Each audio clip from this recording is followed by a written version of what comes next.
Hey guys, we're going to be starting in about 5 minutes, so if you want to grab some coffee, grab a cookie, make a friend, write a letter, whatever you want to do in 5 minutes, we're going to be starting in 5 minutes, so start making your way in here, just come hang out with us, and I'll see you in 5 minutes.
Oh, hey friends. If you guys want to come on in, we're going to get started. We're just going to start it on up right here. Grab your coffee, bring your friends. Hopefully you have your little raffle tickets. There's someone on the ground back there who wants an extra one.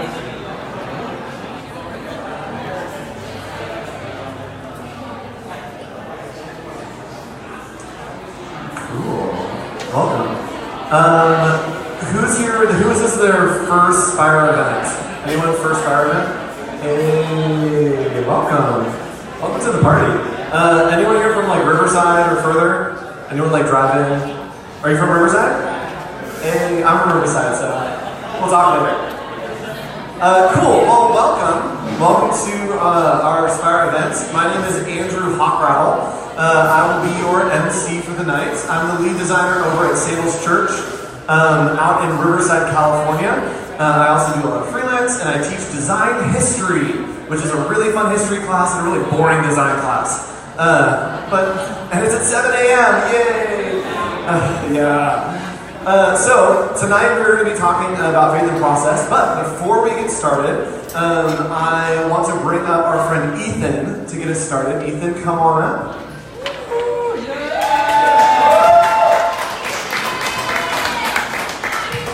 Good evening, everyone. I'm Ethan. I'm the church liaison for Spire. So basically, I'm trying to help develop some connection points with Spire local churches. So I was asked to open up in prayer. So if you guys will just kind of take a moment and bow your heads with me, and then we'll just open up in prayer. Dearly Father, thank you for this evening that we're able to gather another Spire event. We thank you for just bringing everything together and working out everything the way you have with the venue and our volunteers. We just pray that you be over this conversation that we're going to have, the faith in the process, God, and what that looks like for us as creatives and as designers, kind of just going through this journey, learning more what that means. So pray that you be with the conversations, be with the panelists, and kind of helping us lead and start that conversation, God. Jesus, we pray. Amen. Okay, so while we're so quiet, I really want to try something because I saw it on YouTube and I'm like, I want to see that in person. Okay, so I'm going to count from 3 to 1. So 3, 2, 1, and then do the thing. What I want everyone to do is like super quiet. We're all going to crack our knuckles at the same time together. And I think it's going to be absolutely disgusting. So let's try it. So just say super quiet. I'm going to go off mic and I'll count 3, 2, 1, and then crack. So 3, 2, 1, crack. All right, quick. 3, 2, 1. Juicy. I liked it. Okay, so tonight we are here at Spire. If you guys want to tag us, it's at @WeAreSpire. If you're using the hashtag #WeAreSpire, or hashtag Faith in the Process is the event that we're at tonight. I'm super excited to be hosting tonight. It's going to be a fun time, and we're going to start off by giving away some posters for those of you that RSVP'd. If you didn't, you can still get prizes, just not right now. So, the envelope, please. I think this is the envelope. We chose these winners from the RSVPs. First up is Catherine Sherlock. Are you here? Catherine? Oh, Catherine, you win. You win a poster. You can come up here. I don't have the posters here, but you can come up here and we can cheer for you and you can get a poster later. Go you. We'll get you a poster. Second up, we have our winner, David Vertigo. David Vertigo. Alfred Hitchcock movie. No, David? Okay, well, then, David, your prize goes to Daniel Mesa. Oh, he's not here because I know him. Losers. All right, Sarah de Monteverde. Sarah de Monteverde. No Sarah de Monteverde? All right, we got winners, guys. Richard Sheets? C-V-E-I-T-Z-Z? You win an Alabaster book. Alabaster is one of our sponsors tonight, and they are making a beautiful version of the Bible. She is over there. Yes, Catherine Sherlock. Selena Walter. Are you here, Selena? No, Selena? All right. Then you're going to win a poster. Right there. You're a winner, dude. You won it. And right over here, DJ, my man, wins the other poster from the drawing that we did earlier today. Good work. Good work, everyone. And we have our collab poster winner. If you guys follow us on social media at @WeAreSpire, we did a poster contest with the poster that we had to remix it, mash it up, smash it around, flip it and reverse it. And our winner is Andrew Rodriguez. Are you here, Andrew Rodriguez? All right, well, I'll take his prize then. We're off to a great start, guys. It's going to be a great night, I promise. Cool. So, next up, I'm going to bring up our friend Nate. Nate is the executive director of Spire, and he's the one that helps put all these things together. Come on up, Nate. He's going to tell you a little bit about Spire and what's going on. Hello, everybody. Hey, if you're in the back, go ahead and move on up. Come on, we got some seats up here. Don't be afraid. Andrew does not bite. I'm talking to you. Yeah, guys, just wanted to thank you guys for coming tonight. We are excited to be hosting this event here. Excited to be in Rosebud tonight. For those of you who don't know what Spire is, we are a community of creative believers who get together to basically encourage and engage each other in conversations and to resource each other. So, for you guys who are students, this is a great place for you to connect with practicing professionals. For you younger professionals, it's a great place to meet some people who are more experienced in the field. And for you guys who've been in the field for a little while, it's a great place for you guys to pour into those who are going to be the next generation. And so Spire is really created on the basis that we can do more good together than we can alone, which is kind of a tricky thing as artists, because sometimes we do a lot of our stuff alone. But you know, God didn't create us to live in isolation. God created us to be together in community. And so we believe as creatives we can do some amazing things when we get together. So that's the essence of Spire. If you don't know what we do, we obviously host events like this. We also put exciting things together like what we call brandathons, which are similar to hackathons. I don't know if you're familiar with that, but for 24 hours we will get together a bunch of designers and creatives and we will create a brand for a nonprofit that's in need. And so I'll be talking a little bit about another event coming up specifically around that. That's one of the exciting things we do. We also do Spire social events where we just get together and hang out. Because sometimes we don't need to be looking at designs. We don't need to be looking at portfolios. Sometimes we just need to be looking at food and eating it. So we also get together and just hang out in that regard as well. Please be sure to check out our website. We are spire.com. We also produce a lot of articles. And these articles are meant to encourage you guys as creatives. We have testimonies from creatives out there who are in the field, struggling with the things that maybe you guys are struggling with as well. You guys feel like, hey, you know, there's this topic that I'm struggling with as far as design goes. What did that look like for someone who came before me? That's the whole point about Spire, guys. You have not journeyed this journey alone. You have not done something that somebody out there has already kind of walked through. They can encourage you. That's why we put together articles and testimonies to encourage you in your walk. So please check out the website for that. The other thing I want to acknowledge is that we also connect with a lot of schools out there. So anybody from Art Center, throw your hands up. I know we got, come on, Art Center in the house. I'd like to give a call out to our old ambassador from Art Center who actually flew down from SF to be here. You're the man. Thank you, Matt. Anybody from APU? I know we got APU in the house. Yeah, we got APU in the house. Cal Baptist in the house. Okay. Any other schools? Just yell it out right now. I don't care. Homeschool.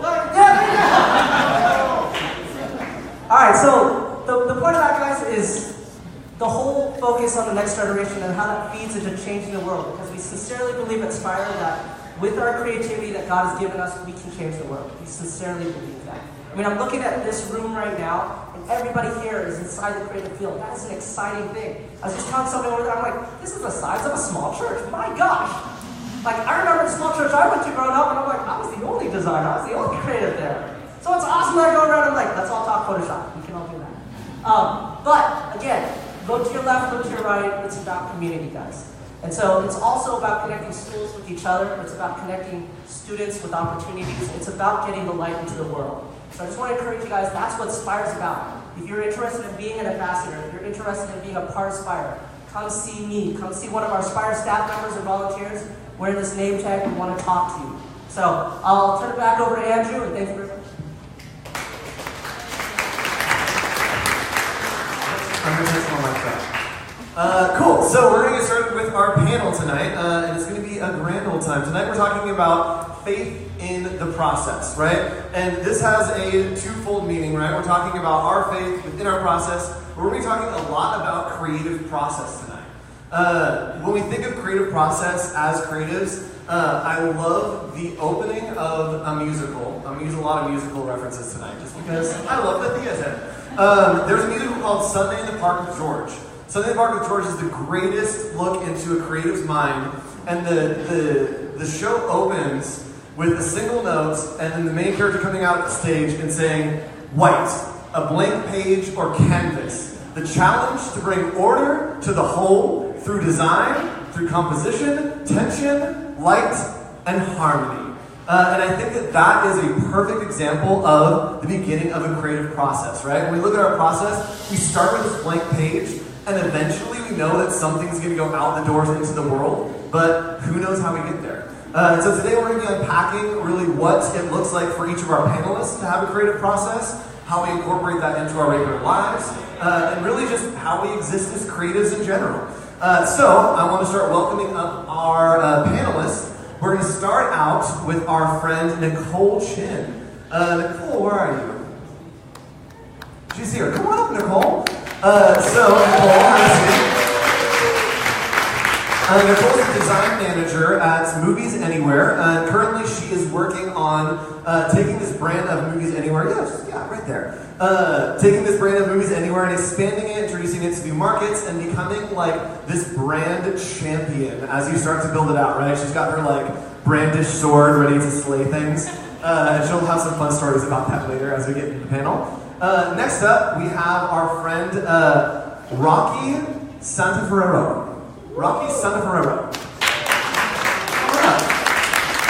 Those stretchy letters make your name look so much longer than it is. I'm sorry. So Rocky is a designer at Frank Collective, and he works on things from the beginning to the complete end. So we're talking about creative process. This guy has to work some crazy process. He's starting with companies that are coming to like, we don't have a name, but we're going to do a thing. What's it look like? And he's taking them all the way from the beginning to the end, right? And last but not least, we have our friend Sean Bell. Come on up, Sean.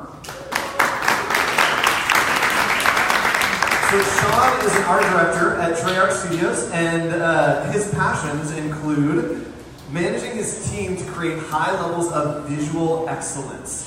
He's the guy that's like motivating, pushing people to their limit.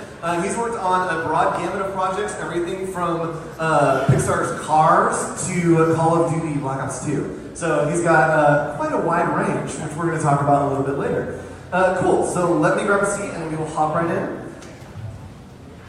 I don't need those things. Cool, so going into it, I'd really love to start kind of setting a foundation with each of you.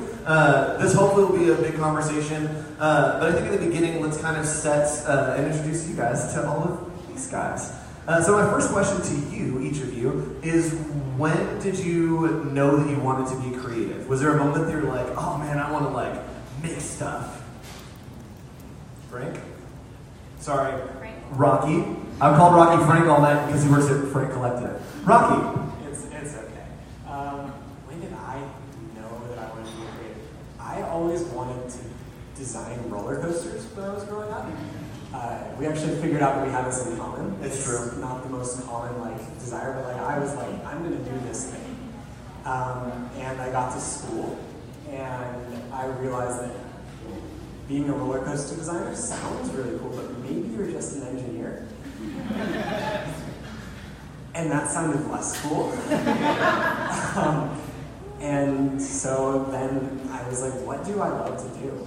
And I remember growing up, when I was designing roller coasters, I was designing logos for those roller coasters. And I'd make up a thing, and I'd be like, okay, this is this roller coaster. It's intense, let's call it Viper. There's already 8 Vipers out there, let's call it that. And so I draw pictures, and I think I had always loved doing that. And there were other moments along the way where I was creative, I promise, but it was kind of in that I decided, oh yeah, I can do this thing. Yeah, it's awesome to hear the stories of early creatives. Like, how'd you get creativity? It's generally this like, I had this idea and I had to make it a thing. It's like this insatiable like bloodlust for creation. Heather, how about you? Sorry, I'm so sick. No, I will say my friend Heather is here, Yes. and my husband Ruben, and they're both engineers. Heather, would you like to answer? I wanted to build roller coasters when I was a kid. Nicole, I'm sorry. No worries. So I would write like little creative writing stories or like fan fiction for nerds out there. And so I would design the movie posters after I finished the story, and that's how I kind of got into design. I would stay up late on my PC and like Microsoft Paint the whole thing. Yeah. Did you ever like cast these with people that you're like, oh, this would be good in that role? Oh yes. So I would do it based off like films that I loved, and sometimes I would also write my friends into it, which they didn't really like that, but they also really liked the next chapter. I just imagine being your friend and being like, hey, I wrote a story about you. Here's the poster that we made. I'd be excited. Sean, how about you? For me, it was around the time when Terminator 2 came out. I think I was like 13 at the time, and I forget the actual Terminator is like T-2000 or something like that, and he turned into liquid, and I was like, what is that? Like, what did they just do there? What wizardry is that? And then it's at that time I didn't know there was a way to get to doing anything art related. My father worked in a factory, so I thought I was going to work in a factory type of thing. And then when I turned 18, my mom was like, "You're going to have to get out of my house." And I was like, "Well, I got to find a job doing something creative." And then I wound up going into art school that following summer. That following fall. And then from there, I say, kind of that was the beginning of the story. That's funny how we have, because I'm the same way with movies. I saw Tim Burton's Nightmare Before Christmas for the first time. Yeah. And I remember watching it and just thinking, like, everything about this movie is so wrong and, like, so weird, but people love it and it's somehow right. And I just love that idea that you could, like, build a world to exist in that didn't really exist anywhere else. Cool. So that's a little foundation for all of us. The next is also another question for everyone. Tonight we're going to be talking a lot about creative process. And I'd love to hear from each of you just a 10,000-foot view of what does your creative process look like? Let's say you get a project. What's the first thing you do and how you kind of like make your way down to shipping it out the door?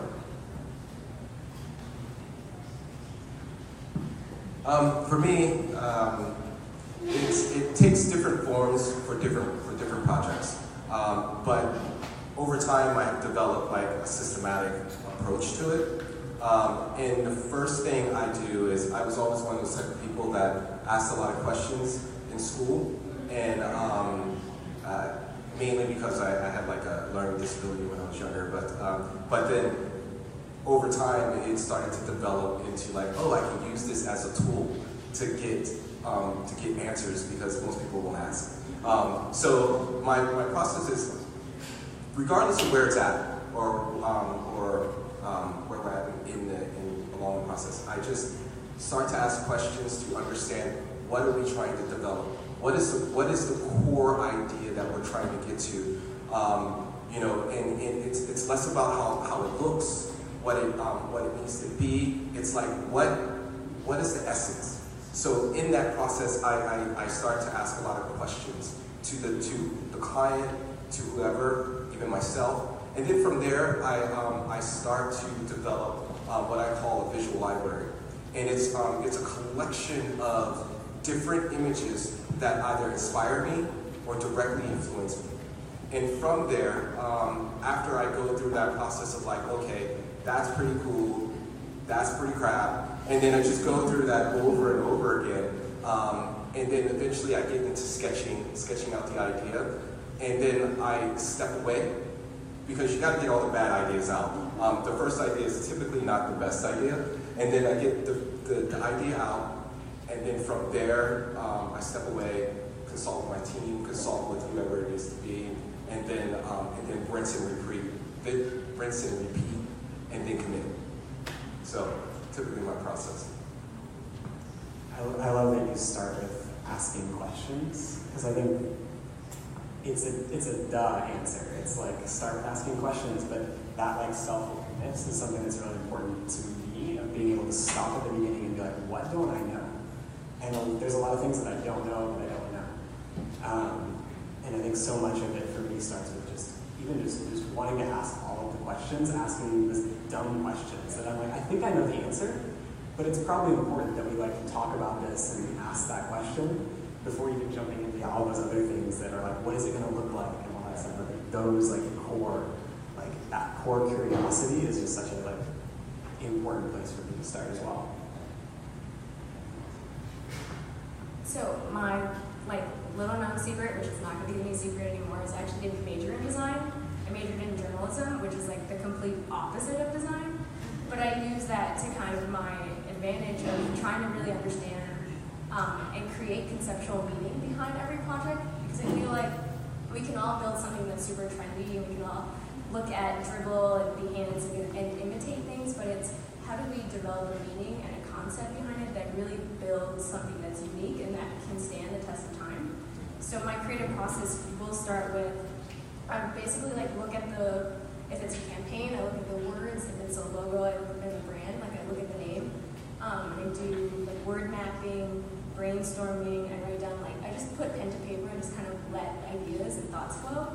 And from there, I'll do tons of mood boards and visual research, and I make my designers scour the internet before they can even start designing on the computer or on paper, because I really believe if we develop meaning, then we create something that's unique, because there's nothing new under the sun at this time.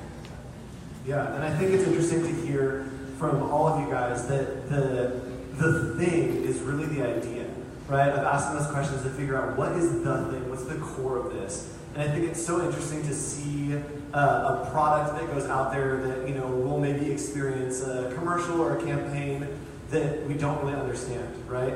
None of you guys work for Diet Coke? No? Okay, so Diet Coke is doing this rebrand right now that's we're millennial and just do whatever you want, drink Diet Coke. And it's one of those things that you see, and talking through your creative processes, you ask that question, well, what's the thing? What is the core of that? And I think it's so important to get that idea at the beginning, because if you have a bad idea, regardless of how well you execute it, it's still a bad idea. Yeah, but if you have an okay idea, or if you have a really good idea and you execute it all right, it's still a great idea.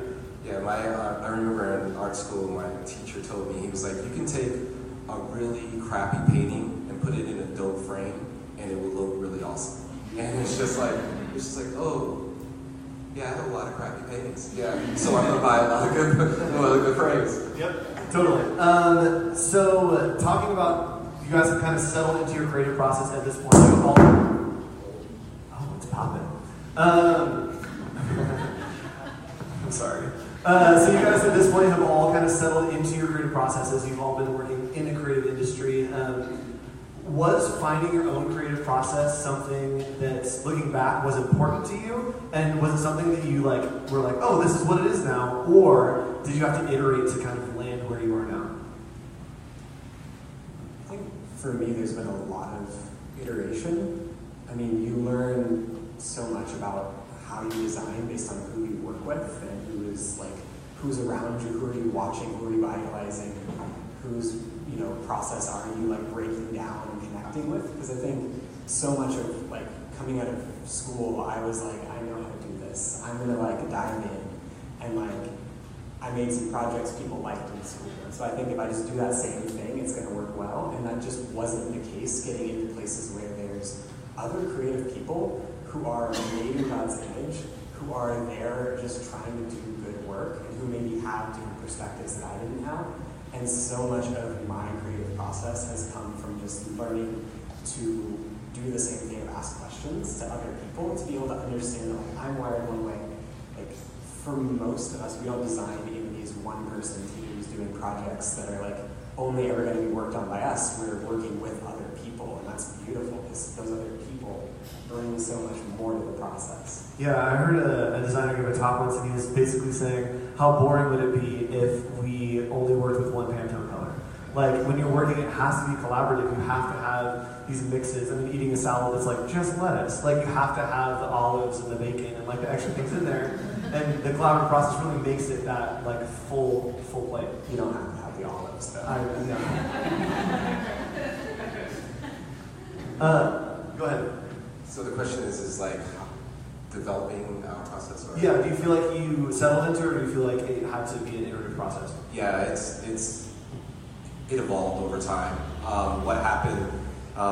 First, I went through a phase of trying to imitate other people and thinking there's some magic in what they do and magic in how they go about getting to what it is. So it's if it was a specific person that I idolized, I looked up different talks that they had, or went down a path of being directly involved with someone and asking them questions. And then I realized that what works for them doesn't work for me.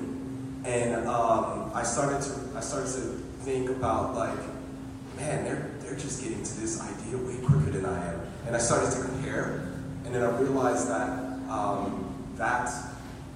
that never yielded good results.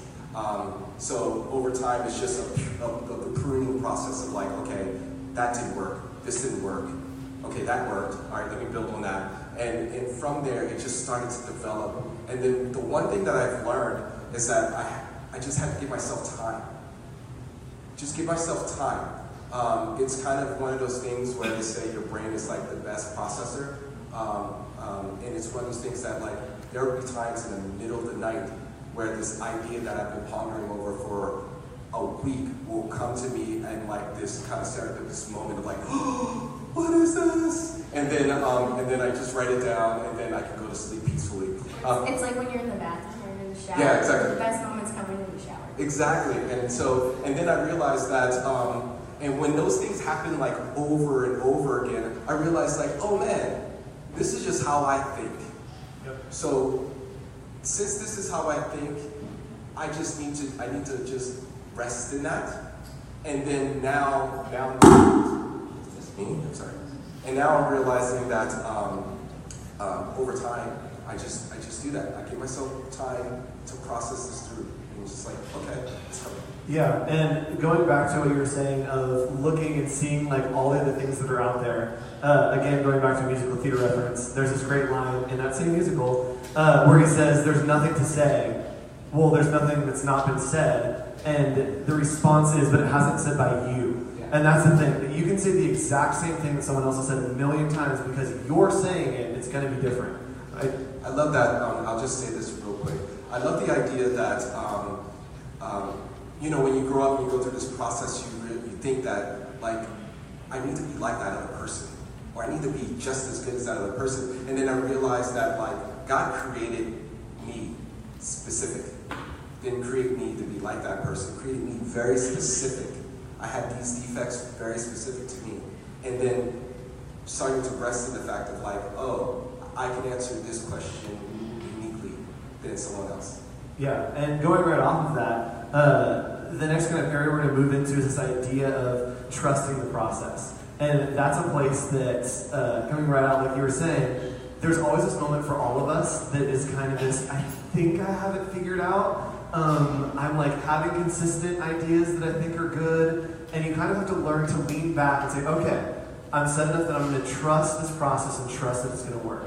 Do any of you guys have a story about a time that you trusted in the process and it worked out well? Or like you couldn't see the finish line, you're like, all right, we're just going to trudge along, and you got there? Or a time that you're like, nah, let's just like do something else, and I'm going to do it and do it myself, I'm going to try to copy someone else, and it was a disaster.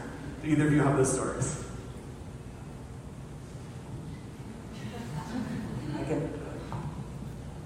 Oh, I was thinking I add how I got into the creative process. Oh, 100%, go for it.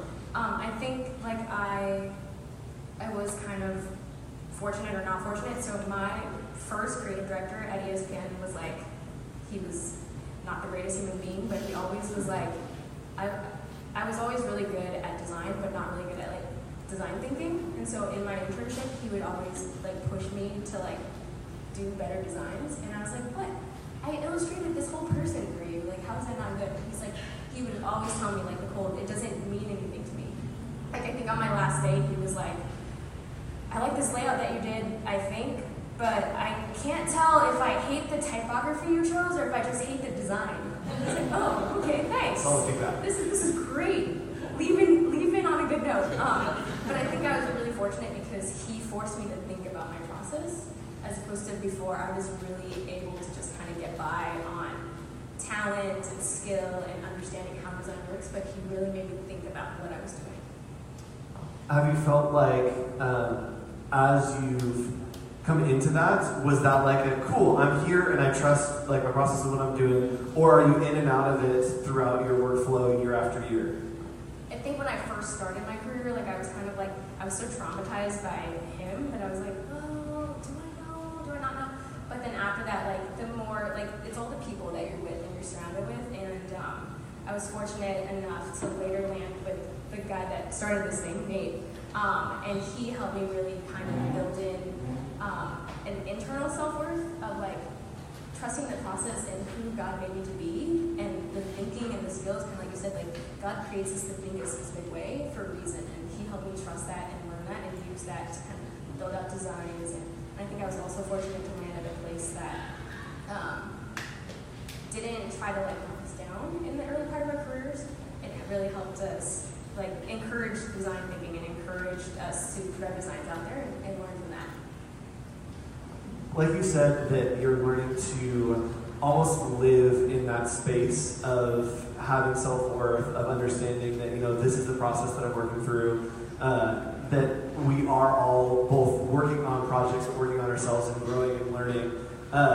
Did any of you have a moment maybe that was an experience that you went through that you're like, oh man, looking back on that, that was a like growth moment for me. That was something I could look back on and realize that's like the problem that I had, or the way I went wrong, or the good decision that I make. Do you guys have a project like that? Or sort of? I can pull one out of there. I love that your process involves like you having people like, even if it wasn't spoken in this way that was like super helpful and maybe loving to you, your process has you hearing like feedback and being able to grow from that, because like I need that. I'm very self-confident. I can like, if there's ever a problem, I'm like, great, I will work harder, I'm gonna figure this out, I'm awesome. And like that's great in some ways, not to be praised in our industry in so many times, but like in light of the gospel, that's gross. Like to be so self-assured in myself that I am afraid to hear criticism, I think has been something that I've had to just come face to face with. I can think of a project a couple years back where I used to work at a church, Reality LA, and there was transition in the church at the time, and I had like some of my oversight was taken away, so I was just like working on this project. It was like mine. It was like my chance to like show what I can do, and it was kind of a mess. It was one of those things where like I got feedback that was like, this doesn't really feel like what we're going for, and so I just like worked harder, and I just like put more of myself into it, and I like stayed late. When I heard, like I just remember hearing feedback about it and just being like crushed and so confused that like, why would they not like this? Like I'm really good and I'm really like working as hard as I can. And I think in so much of that experience, like on the other side of that, seeing like one, like I just trying harder may seem like a really like great like motivational poster that you see on like Pinterest or whatever it is. But that like kills you. Like the gospel is not try harder and then you'll get it. The gospel is you have been handed everything. You have been forgiven everything. You've been handed everything. So like be faithful. Like don't just try harder. Yeah, which I think ties back again to the idea of having faith in the process of you taking that back, and I've done this too, where you grab whatever the faith is supposed to be, like, okay, you know, there's going to be a way I'm uniquely gifted for this. We're going to make it through, and you just grab that and you're like, no, I'm going to take control of this. I don't have faith it's going to work out, and I'm going to bang my head against the wall until I pass out, and then realize, oh, I should have just had faith that this is going to work out, and now I have a giant bruise on my head.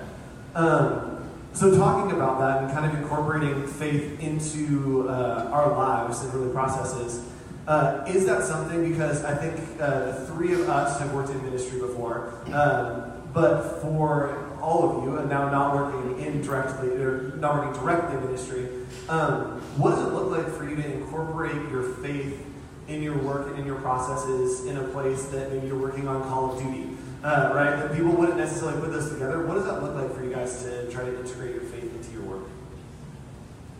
I'll take the tough one, being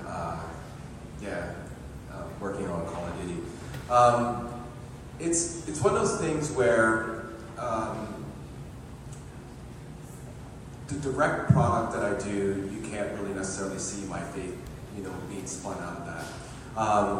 Where my faith really kind of unfolds and spills out into my workplace is really when how I integrate what I do and how I am with my team.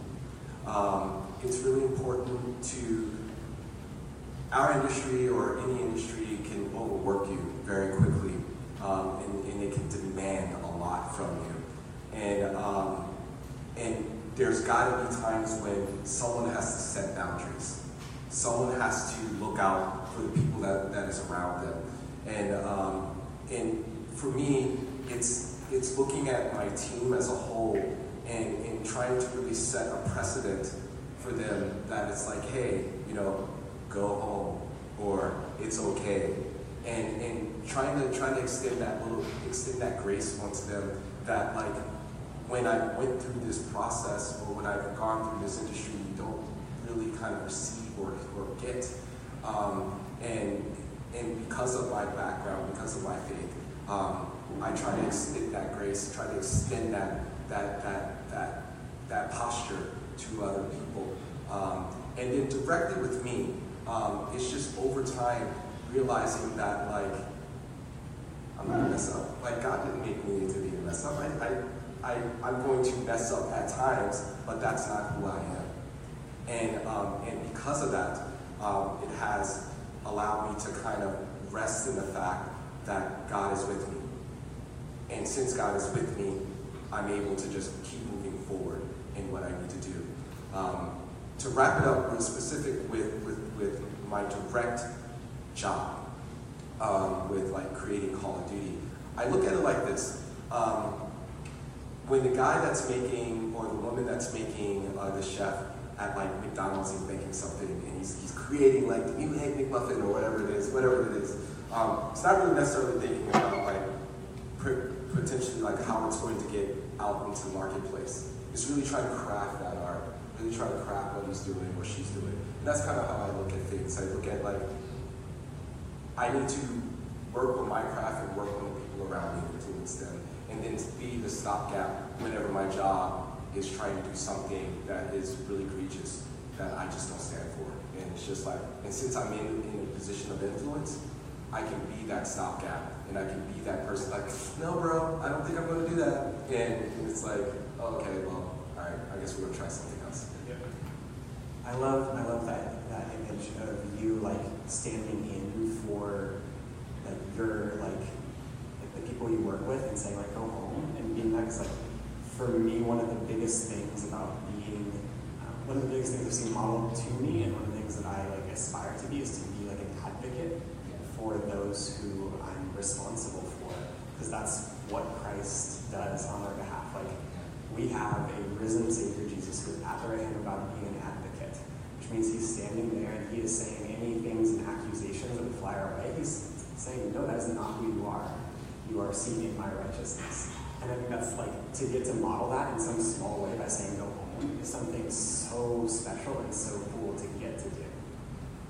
Yeah, I think I heard someone put it that your faith shouldn't dictate what you create, it should dictate why you create. Which I think is a great kind of division, because I think a lot of us, when we think about like the Christian creative, like it's not necessarily have the best things related to it, right? You think of like the Reese's shirt that says like Jesus on it, or the things, right, that like it related to this like idea of like Christian design. And I love the idea that we can make and create in the fullness of what God has created us to create, and not have a limit of what that's supposed to be, right? I saw an organist play once, and he said the organ is the most beautiful instrument because it's given us, that God has given us the ability to feel the gamut of human emotion through this instrument. And I think that's so beautiful design that I think a lot of things you see want to make you just feel good. And I love the idea of being able to make people like feel good. And that giant expanse of all the human emotion that God's allowed us to say, hey, I'm not going to tell you what you need to make, I'm going to tell you why you need to be making it. Sorry, did you have anything to add? I think I'm still learning it. One of the things lately, like working at Disney, it's very like, they're definitely like, the one thing they always rag on at work is like, oh, we don't eat from Chick-fil-A. But I like personally love Chick-fil-A. They're like, oh, we don't eat Because it's from delicious. Yeah. So like, I think the thing that I'm constantly learning is like, how do I be a light with like who I am, and that have that be like enough, right? when I first transitioned out of, I was the art director for the national brand of Foursquare denomination for 3.5 years. So when I transitioned out of that, I was at AEG Worldwide, which is more entertainment than Disney is. Disney's a little bit more family friendly, and I was always really nervous. Like my first week, I was like, well, if they ask me where I used to work, like, what am I supposed to say? So I was asking my friends, and they were just like, like, you just be honest, and they're just gonna be like, yeah, like, I worked for a Christian organization, and they were like, cool, and then we like moved on from it, and we forgot about it, and one of the things one of my friends said, he was like, they're gonna forget about it until they need you, until they need Jesus, and that's when you have the time to step up, and that's what I've held on to. That's awesome, and it sounds like that's something that, when talking about the process, I think a lot of us think about like, oh, we turn it on and we turn it off, right? We're gonna work the process, but hearing your answers, this idea of the process of integrating our faith into our work, and even the process of being inspired and being creative, is something that like just starts to flow through and become a part of your life. I heard this great story from a designer named Mackie Saturday, and he works for Showman for Geismar. They did the branding for like Mobile and NBC and these huge brands. And he told this story about how part of his creative process is being inspired. And so he tries to live in his process of always being inspired. And he had been tasked to create the logo for Oculus VR. And he had done hundreds of sketches, and he said, one night I was out to get ramen. And he's sitting there getting ramen, and they served it way too hot. And so he's stirring the ramen, trying to cool it down. And he looks down, and the creative brief that they had gotten was, it needs to be something that shows an expanding world, and it needs to be something that people can make with their hands. So like at E3, people can be like, Oculus, and do whatever with their hands. So he's stirring this ramen, and he looks down, and he sees it start to turn into this elongated O, right? And it's a thing that he's done days and days and days of work. He's done hundreds of sketches, and the thing that gives him the idea for the Oculus logo is like a bowl of ramen. And just existing in those moments where you're like, this is it, that's the thing. And it filled all the criteria. It's an expanding O, and you can make it with your hands, all from a bowl of ramen. For you guys, is there a way that you have learned to exist and live in your process to just get those ideas? I like your story a lot, because when I was at ESPN, I was like super hungry, and I was like, so how do I get good at art? Like I asked the art director, and the one thing that stuck with me the whole time is see art in everything every day. So he's like, if you're walking down the street, you keep your head up. I probably don't do enough anymore, but you look at the street signs, you look at people, you look at what they're wearing, the color combinations, like see art in everything every day. And that's a great thing to even create something that's different, is that you're putting things together that don't make sense, is being aware of like, oh yeah, this design piece was inspired by this like botany lecture that I saw. Like it doesn't make sense, but somehow being aware and living in that process of I'm always looking for ideas, I'm always looking for inspiration, creates awesome things. I think there's a danger that I sense in myself hearing that, because I think for me, like that's like look for art everywhere is so like that, like what you said and what you're describing is so great, but there's like underneath it, like there's a different way to take that you could hear that, but I think would be not in the right spirit of what you're saying. I have an 11-month-old, and that has changed so much for me, because all of the talks of like always keep things on your mind, like I can't go home and just be trying to still work through what I was working through during the day. Like that is not what God has called me to be faithful. And as hard as that is, like God calls us to things that are more important than creating. Like He has called you to this like vocation, and that's really cool. But there's also like clear priorities in it. Like that's why you're sending people home, because like they're not at work.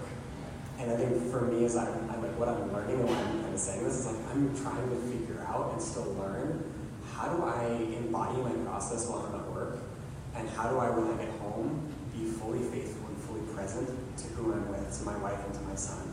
And I think that's something that like we can talk about the process and be really excited about always being on as an artist, but at the risk that I would hate for anyone to hear is that you always have to be in that mode. You are not created to be a singular artist, you were created to be in God's image, and that is so much more.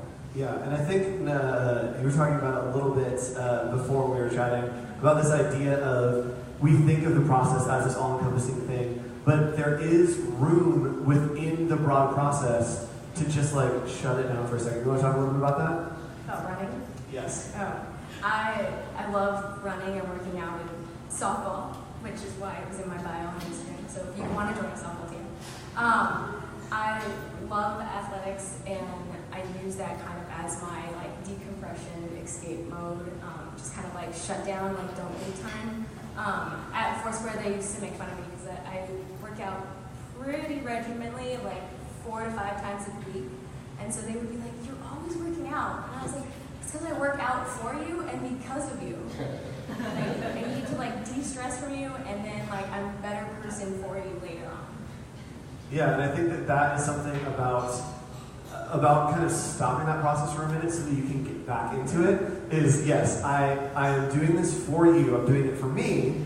I'm gonna like take a minute. I personally have a little scooter next to my desk, and I'll take like just a scooter lap around the office.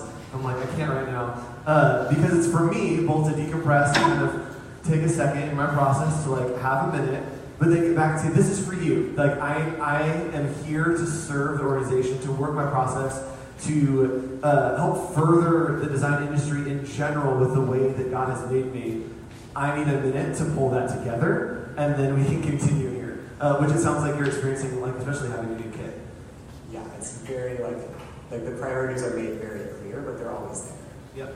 So talking about that and having so much ownership in the idea of our identity being in what we do and trying to combat that, which is something that I'm sure all of us do, that at a certain point you reach like, this is who I am, and then you realize, oh, what I make is not that.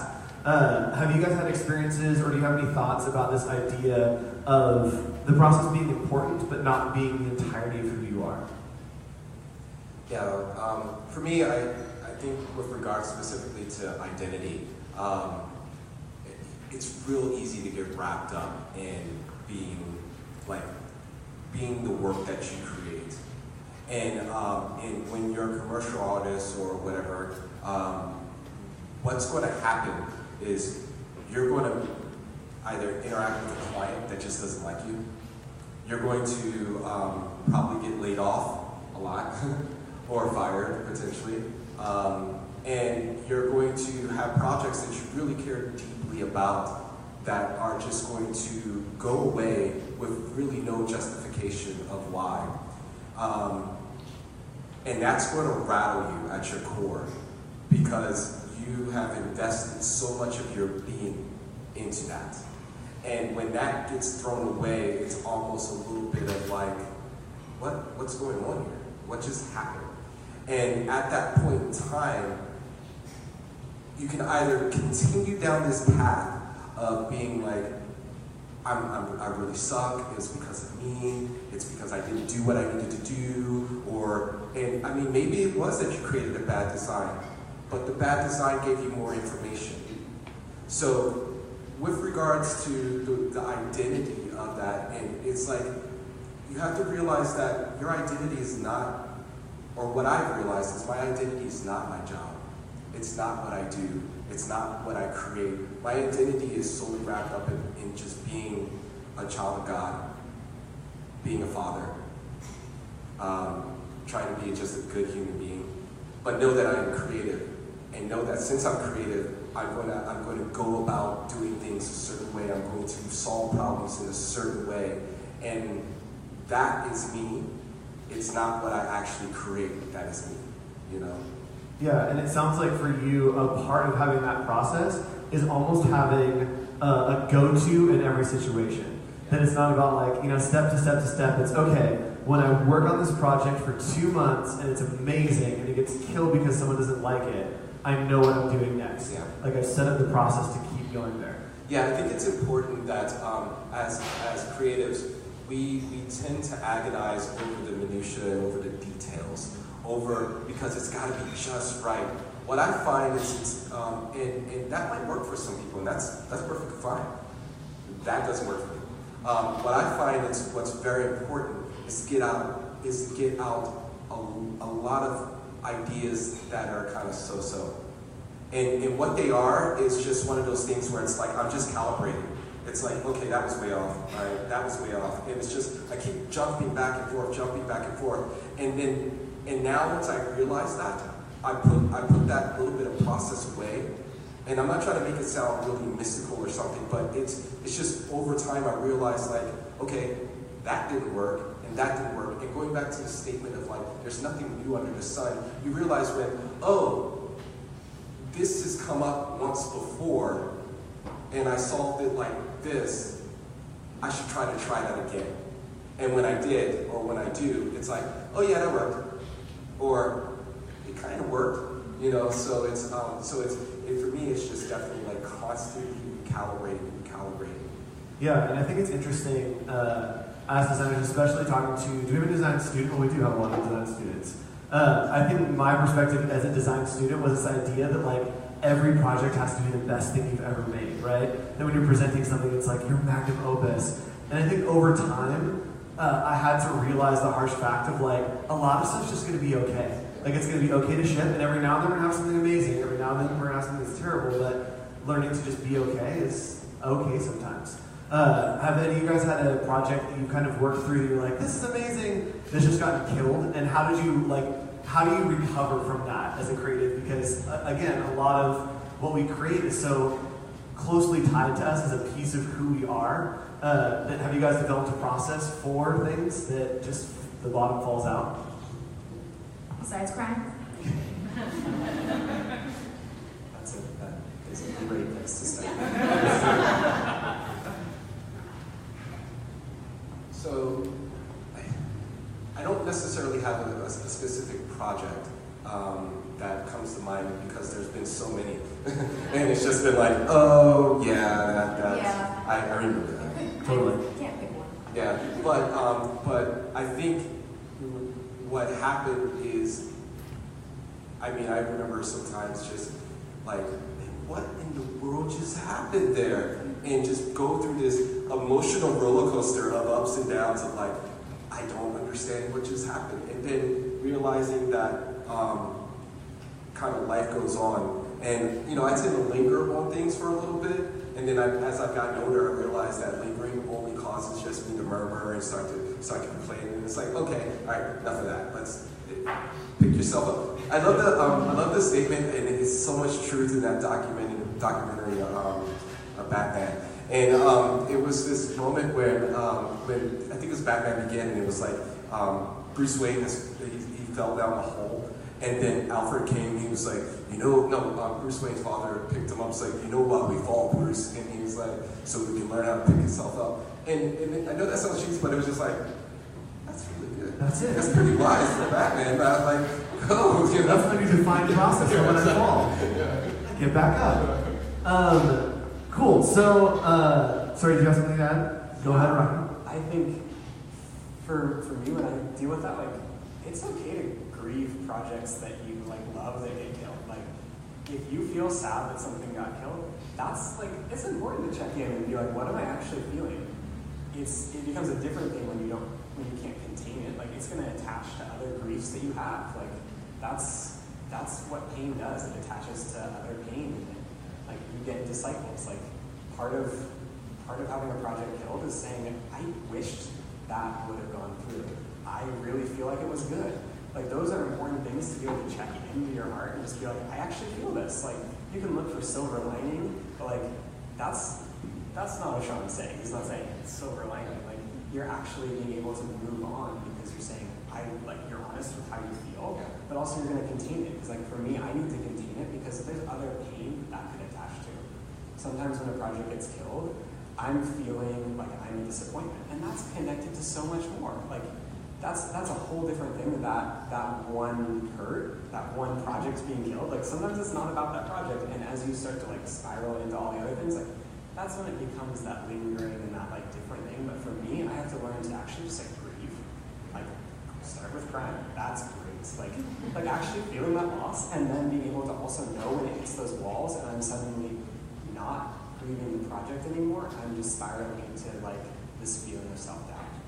Yeah, and I think, again, like having a process for that, having that being a part of your process is, it gives you just, having a good creative process gives you a beginning and an end. And then once you reach the end, you start again at the beginning. Then we worked through this project, it got killed, so I have a part of my process to grieve, to sit in the corner and cry and like find out where they still sell Twinkies and eat a whole bunch of them. And then, cool, that's the end of that process, we're starting again. And I think what also helps is like appreciate the work that you did and like acknowledge that like you made something that was amazing. And there are so many reasons why once you get to the corporate world or the design agency world, why projects get killed. And most of the time it's not because design sucked or because the thinking wasn't there. It's like so-and-so doesn't like so-and-so, therefore doesn't like the project. So it's like acknowledge and appreciate the work that you did on it. I'm in like a management circle with a bunch of production managers and artists and animators, and I heard this thing, and it was like 1 out of 3 projects will get, if 1 out of 3 ideas get chosen, then you're actually successful. And that like really changed my thinking because I was so used to, from the church world, of like every project gets published and every project gets praised, and then when I switched to Disney, it was like, oh, if only 1 of 3 of my ideas get chosen, then I should actually be really thankful and grateful. I just want to say, I love that, like, you like celebrating the work you did. I don't do that. I love hearing that. I can celebrate projects that didn't like get complete. That's like, I love that. Yeah, just one quick thing to add to that. I think it's also really important to like start to develop self-care. And I didn't actually learn that until like a couple of years ago, and I just moved on and moved on and moved on. And then I didn't properly mourn something. I just moved on. And I'm realizing as time goes on and on that mourning process is so vital. And then the self-care that comes after that, for me, that is literally just like going, like no lie, it's like going to the Getty Villa, and I would sit in like the little park area, and I would just sit and like look. And I know that sounds strange, but it's just like I just need to mentally check out right now and let something else move without me asking it to. And okay, all right, now I'm back. And you know, so yeah, and I think there's something about us being creatives that all of us really, if we're creators or not, especially creatives, we're just being bombarded by things all day. Images and stories, and then even as creatives, we go out and seek out these images while also being bombarded. So we're looking for one thing, and we get 100 things, and our job is to figure out what the one thing is. There's something really important about, in that creative process, having a moment that's like, okay, I'm just gonna like not have anything for a hot second here, and then move on. So for a lot of these people who are students that are maybe just starting to develop their creative process, do you guys have any thoughts on what could be maybe some important steps so that they can discover their own process? I can start. Sorry, I can start as you guys think. Sorry, that was a bad setup. So I think as you're starting to learn and develop a creative process, I think that we've talked about tonight, it's iterative, it's something that's going to change, it's something that you're going to doubt. And I think especially as a student, as you're coming into what your creative process is, it's so important to be okay with that. To be okay with the failure, to be okay with totally missing the mark, to be okay with being confused, and then hopefully landing in a place where you're like, oh, I finally feel comfortable working in this process. I think the one thing that I definitely impart is just allow yourself time. Understand that this is a marathon, not a sprint, and it's so easy to want to prove yourself and prove what you can do, and you have a voice, you have a unique way of solving something, and you just haven't developed the vocabulary yet to do that, and that is okay. What is not okay is kind of like getting very frustrated with yourself and wallowing in that. So I think it's important that know that you're whatever age you're at, and when by the time this season that you're in of a lot of frustration or a lot of doubt, that 5 years from now, that season's going to be vastly different. And the problems that you have to solve at that point is going to be different than the problems that you have to solve at this point. And those problems are going to be what we will hope is more challenging than those problems that you had at this point. And from that, you got to realize like, oh, I can solve tougher things. I can meet tougher obstacles. And then you can start to like really hone in. So have faith in the process, but have faith in the process of just knowing that it takes time, and allow yourself that time, but keep making the mistakes very quickly and not holding it too precious. And if you're gonna fail big. Yeah. Like, go for it. Don't just have something you're like, oh, like, oopsies. Yeah. Like, literally have something who's like, well, I'm probably gonna get fired because I, like, shot for the moon and I, like, blew up a mountain. Like, you still blew up a mountain, that's awesome. Like, really go for it if you're gonna go for it. I think something, I'm trying to think of, like, the right word to say. But I think in this whole process, like, invite feedback. That's, like, one of the biggest things that you can do. And be honest about your responses when you hear feedback.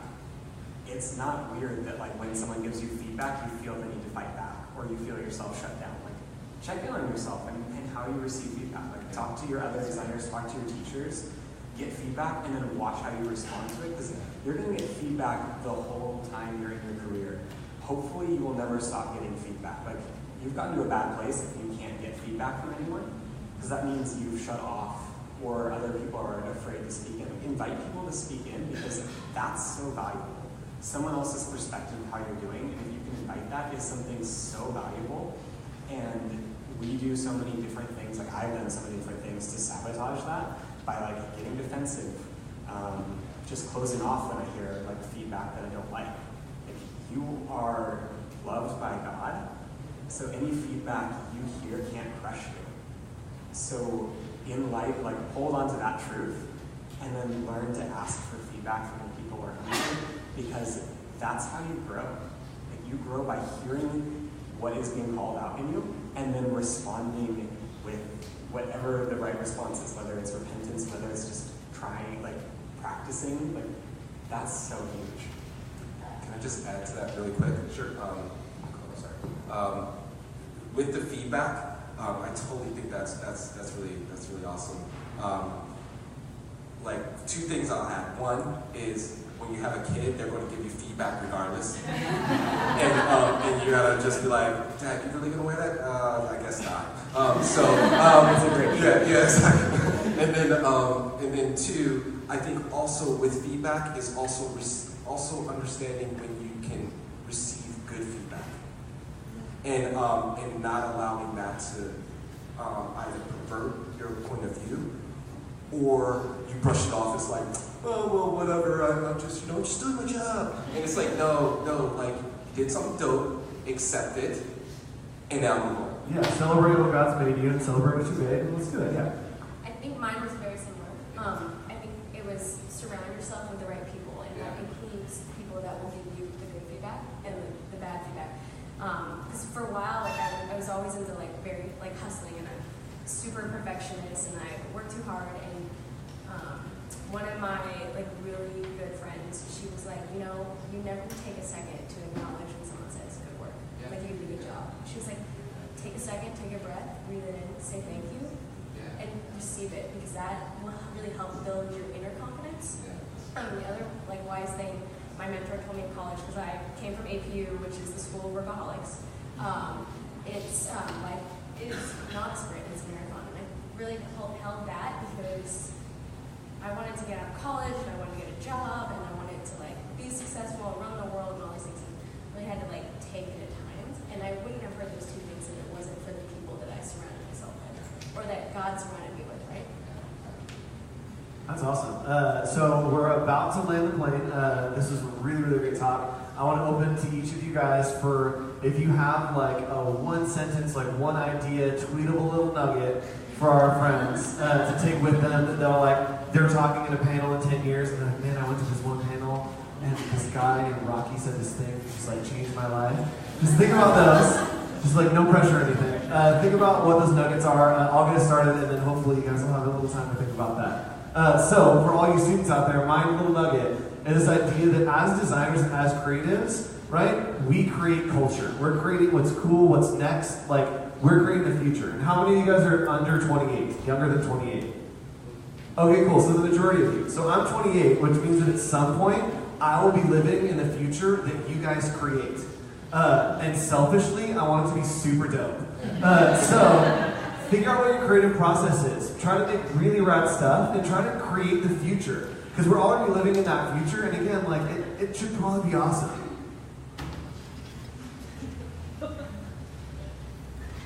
Was that the expanded Twitter? That was the expanded Twitter, yeah. I have the 840 characters.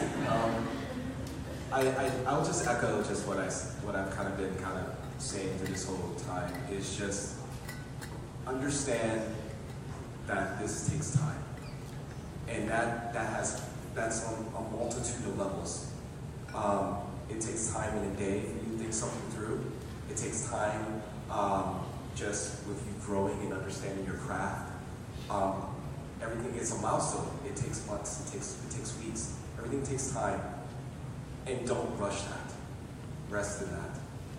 And understand that you're going to get to where you need to get to in the appropriate amount of time. By having faith in the process. I dropped the mic down. Yeah.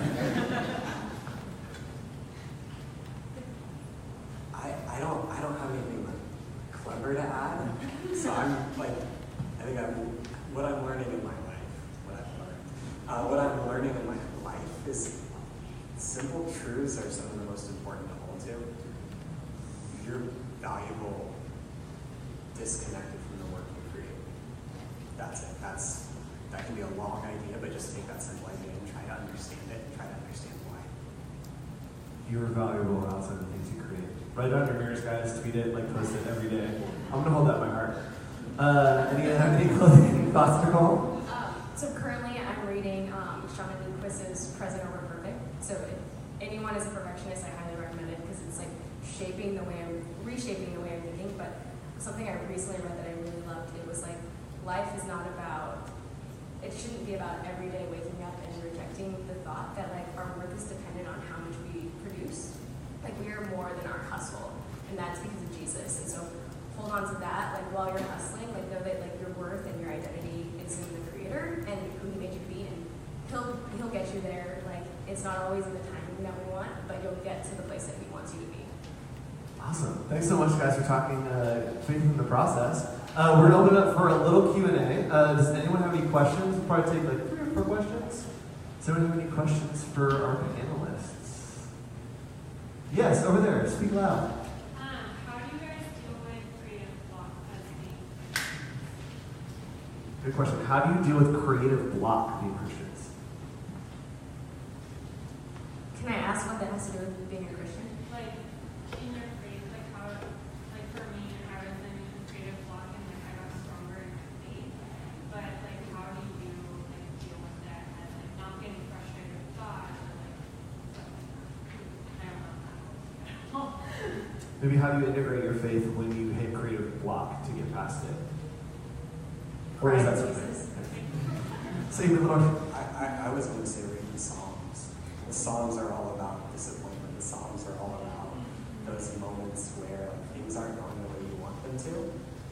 It sounds cheesy to say read your Bible, but the Psalms are just this like life spread of people who are hitting hard seasons, especially David, just hitting hard seasons and having to like come out the other side because it's not the end of the world. Yeah, I definitely had seasons of the like, man, I'm just like stuck. I'm not creating anything that's worthwhile. Nothing's good. And I'm like, I need to like read my Bible. And I'm like, Lamentations. This is my zone right now. And one of my favorite passages is in Lamentations, and it literally talks about like there's this whole section about how like God's turned against me, and like He's turned my teeth to gravel, and like life just sucks. And it's great because it starts, it's that passage you see like lettered over sunsets where it's like, His mercies are new every morning. But the passage before that talks about how terrible and how hard life is and how he's stuck. And then it comes to this passage where he says, but don't be afraid because the worst is never the worst. If you find something, take it full-faced because God will never give up on you. And then it goes into because his mercies are new every morning. And I love that idea that as creatives, when we think like, there's so many times it's like, this is literally the worst. Like, my life is falling apart, this graphic is going to like put me on the street somehow, like everything's gonna come crashing down, and just knowing the worst is never the worst, regardless of the situation. Like God has us and is saying, what you think is the worst is not actually the worst. You're gonna be okay. And I think you have to like live through it too. Like you walk through the desert to get to the stream, right? So like embrace it, don't run from it, and just be like, okay, so I'm blocked. What does it mean? How do I get to the other side? Go through all the feelings and emotions.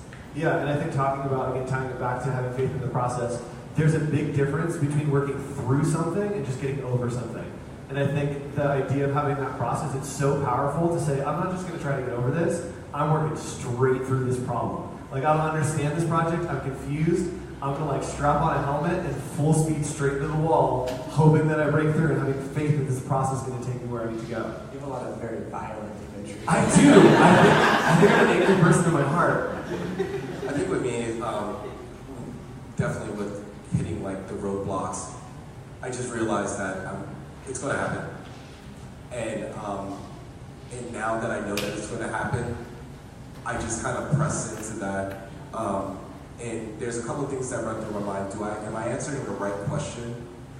So I ask myself more questions, or I just submit what I have, submit where I'm at, so that somebody's gonna probably say, yeah, bro, that kind of sucks. And I'm like, all right, I figured that. What don't you like? And then, so just trying to get that immediate feedback, so I don't wallow in that like, oh, I can't figure this out. What is this? You know, so I just really try to get it out as fast as I can. Cool. Any other questions? Yes. How do you guys keep balance in your life and not have like art consume everything? Because for me, it's like I'm kind of trying to figure that out and not like let it consume relationships or just Christian values, you know? Yeah, so the question was, how do you allow art to be a part of your life without completely consuming you, right? I'm going to just take something that Rocky said. It's about priorities, to be really frank. I mean, just cut right through it. It's great that you're an artist. It's great that you can develop, but if you can't take the moment to really be to be present with whoever it is or whatever it is, you're missing out on the gifts that's going to really kind of like shape and mold you. If your craft is you're just solely just thinking about your craft, you're not actually living life. And so it's good that you want to be a great artist. It's good that you want to do those things. Yeah, I'll high five you. But if you're not actually getting out of your house, let's say if you apply at my company, and I ask you to do something and you never left California, I'm like, whoa, what's going on here? You know, like go see something, go do something. I'll still probably hire you if you don't, but it's just, I will be asking you like, where are you going when you go on your vacation? Don't tell me you're going to like, Orange County, like, get out. Those moments though where you feel like that you would be wrestling with balance is also like beautiful. Like that's important, and part of growing is receiving conviction and responding correctly. It's not receiving conviction. So struggling with balance is an opportunity to press in and seek balance. It's not necessarily that you've come from this place of failure. You're not stuck where you are. If you're questioning balance, it's a beautiful time to invite God to where you are, and to be able to ask Him to reorder your priorities, to ask those around you to call you out when those priorities are out of order. Like, you are not behind, you're not where you need to be. Like, God gives us conviction, and we have to respond to that. That is growth. Yeah, I think we have another question right here. Do you guys have a life Bible verse? How does that play into your creative life? Or does it? Do you have a life Bible verse, and does it play into your creative life? I will start, because I've already talked about it. Mine is Lamentations 3:33. Like, the worst is never the worst. That's it. I think that's something that, regardless of the situation, knowing that even when I think I'm at my lowest, like, it's not. And it helps me push through projects, helps me push through life, and help give me inspiration for communicating things that are complex and confusing, just knowing that this is not the worst. I think mine is, if God is for us, who can be against us? And I think about that a lot. Like, if I'm going to a really hard meeting or we're about to do like this really big pitch, it's like I take a beat and I like say a prayer in my head. And I'm like, if God is for me, like who can really be against me? Like, it's just going to be words that like fall off my back by any other day.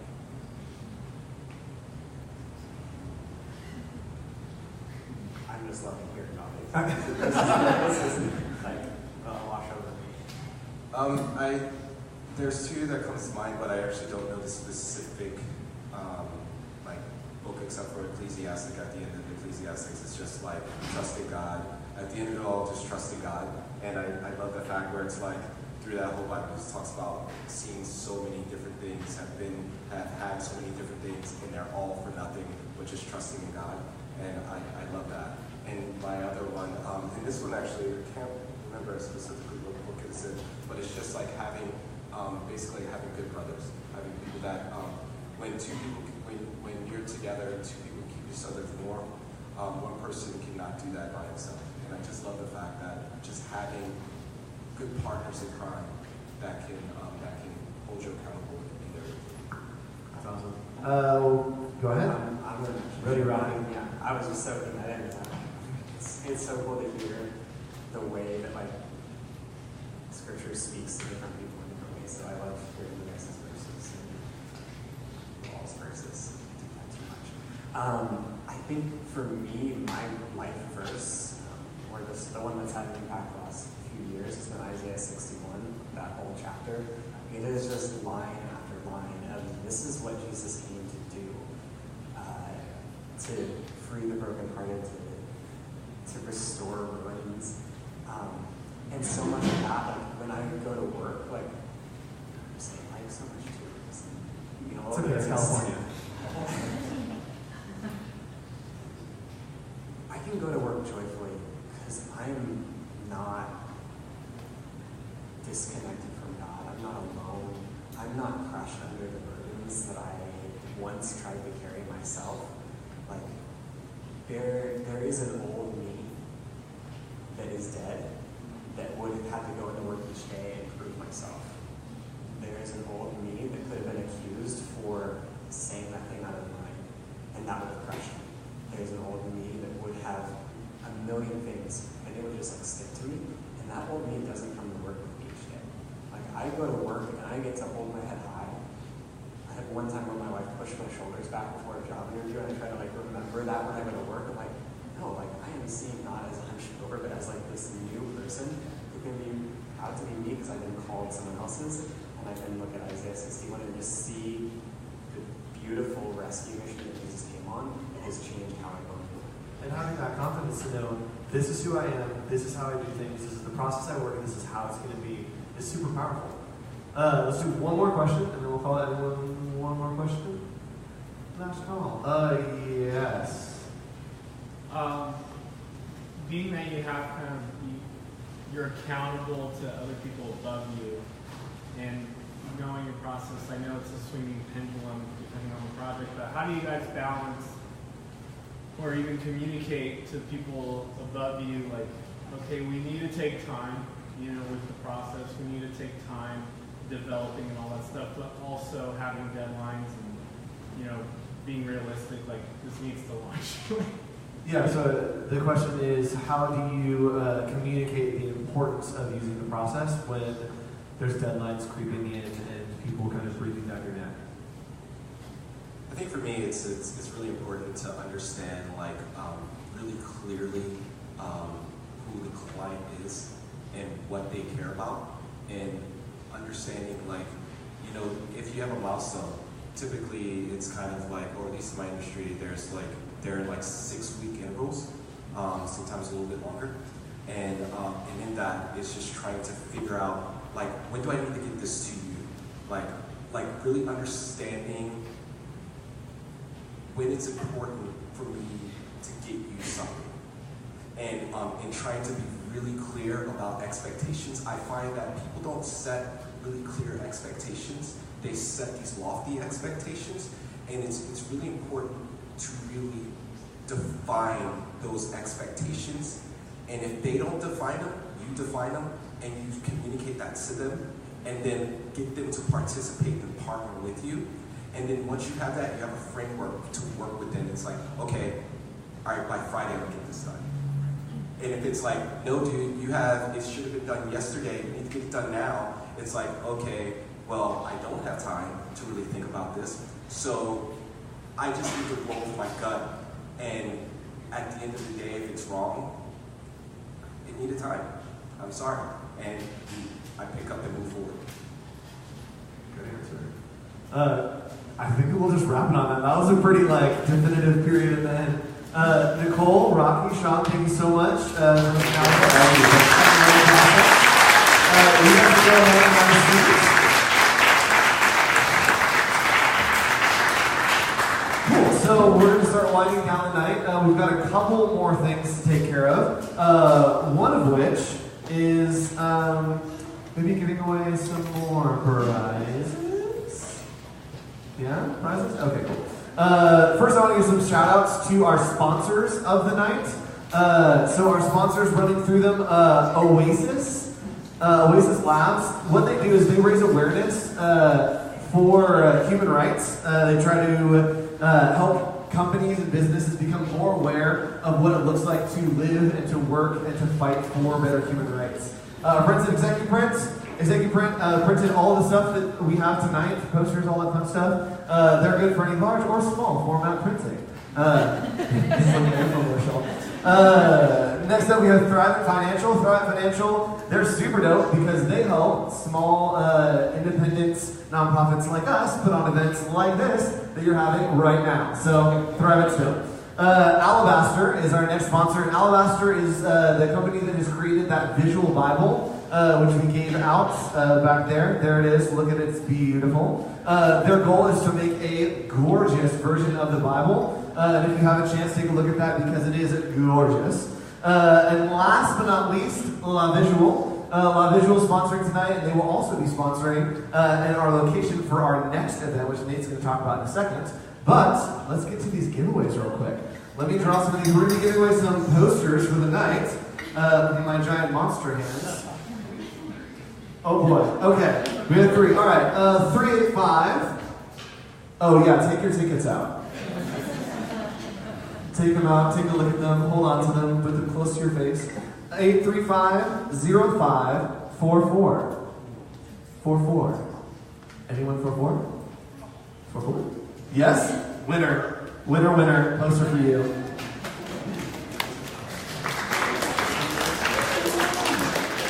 That was like the equivalent of if there was like an earthquake somewhere and there was like a small little tsunami coming. That's what that clap was. It was like a... I loved it. Okay. Next up, 385-0554. 385. Oh, back there. Oh, did you already win? Oh. Oh, 554. Yeah, you win. You win. Confidence is key. All right, and our last one. Oh, we do have one more after this. I'm just going to pull 2. Okay, 3850-587. 587, hey. Brian. And last but not least, we'll be giving away a Spire hat and shirt. I would model them, but I don't have enough hands currently. There we go. That works. And our winner for that, I already pulled it. I was ready. what number were you? 587. Okay, this is not you. 385-0546. 46. Look, we made eye contact right as I turned. It was destiny. Serenity now. I'm just going to call you Destiny for the rest of the day. Awesome. So, I want to invite up our fearless leader, Nate, again, to talk a little bit about what Aspire is going to be doing coming up here and kind of, fill you guys in. Thank you. Let's give it into a big hand, guys. Let's see.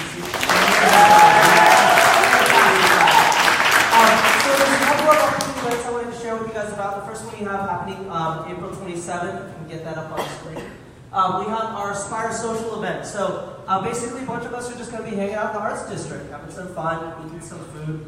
Again, this is kind of without the mind of just having fellowship together, guys. We want you guys to get to know each other. Despite the fact that we have a lot of stuff that says Spire all over the place, we could actually care less if you remember who we are. It's more important you remember who each other are. It's really important that you guys connect with each other. I was super encouraged by a lot of the panelists tonight and just their stories. And I gotta believe that you guys can get encouraged by the person sitting to the left and the right.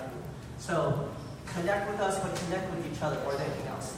That is what that event is about. It's not getting to know Spire, it's getting to know each other. After that, the other event that we have coming up is going to be May 12th. It's actually called Osiris Labs, not Oasis Labs. Sorry. That's Oasis? That's okay. You rebranded them already. It's okay. No. So this is actually really exciting. We have some of the guys from Visual here tonight. You've heard about our brand-a-thons we've done in the past for nonprofits. Basically, it's like a hackathon. We get a bunch of designers in the room, 8 in the morning. We put them to task. 12 hours later, profit in need. These are companies and organizations that are doing real good in the world, but they have a hard time telling their story. And so we really want to help these guys craft their narrative. And so basically get in there. We do quick rounds. These guys are talking about having faith in the process. That whole exercise is having faith in that process. Because we trust, we believe that God will help us produce something that will help these guys tell their story and get the word out and help the world. In particular, Osiris Labs, as Andrew was talking about, these guys are actually big proponents of getting the awareness out to Fortune 500 companies about human rights violations. The founders of the company will actually be on site with us doing this, and they're actually going to be sharing their story with us. They've done work in Sierra Leone, they've done work in Asia. It's really exciting to be partnered with a global organization like Osiris Labs that is trying to change the world through that kind of stuff. And what they need is they need help with their identity. And so in the back where you guys register tonight, there's actually going to be, we've switched over to the registration. We have limited spots available because this is going to be a really exciting engagement. And so there's limited spots for students, there's limited spots for professionals as well. So please go to the back right after this and register for this event. Again, it's going to happen on May 12th. It's going to be at La Visual. It's going to be really exciting. You're going to be working side by side with some really amazing designers to help craft a brand, do that sprint together and help a really worthwhile organization. So I think that's it right now. Andrew, turn it back to you. Yeah, so one thing before you leave, on your seats there are little cards. Those are Connect cards. They're meant to connect you. Oh. And what you see on there is just how to fill in for a project that you're working on right now. What we want you to do is fill that out, put your email on there, put your number on there, whatever you want, and talk a little bit about a project you're working on, and then give it to the person next to you, left to right. Just pass it to the person next to you, and the hope is that you'll get to make a connection with a new friend, and more than a connection, you'll make a new friend. And if somebody hands you a card, don't be like, okay, I'll throw this away. The hope is that you'll hold on to that, you'll shoot them an email and be like, hey, I know that your project was that you're working on kerning this word quesadilla for this logo. How are the L's coming together? Check into those people and make sure that they're doing okay, make a new connection, because it's so terrible to work in a silo, and it's totally amazing to be able to work in some kind of collaboration with someone. So thanks for coming out tonight. I'm super excited to spend some time with you guys, and hopefully I'll see you at our next event.